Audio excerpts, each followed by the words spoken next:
Good afternoon friends. चलो तुम्हारे साथे आज के आमार लांच भिडियोटा शेयर करी। आज के अनेकटाई देरी हो गेछिलो, दुर्गा पुजो उपलक्षे रोज ही किछु ना किछु झाड़ा पोछा चलछे, तो आज के एकटु डीप क्लिन करेछिलाम।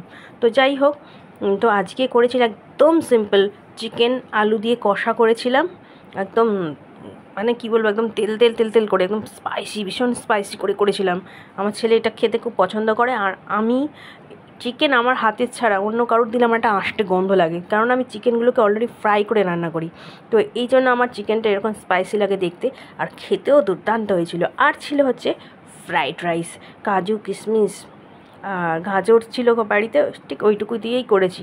আমি আর বাজার টাজারে যাইনি, তো এইটুকুই যা যা ঘরে ছিল সেই দিয়ে আজকে রান্না করেছি। আর ফটাফট ফটাফট পুরো ঘর একদম ডিপ ক্লিনিং করেছি। জন্মাষ্টমীও আসছে সামনে, তো ঘর পোছা পরিষ্কার করতেই হবে। তো এই ছিল আমার দুপুরের আজকের মেনু, তো ফ্রাইড রাইস আর চিকেন কষা। তো বন্ধুরা, যদি তোমরা খেতে চাও তো ছটপট ছটপট চলে এসো, এখনও অনেক অনেক অনেক অনেক আছে।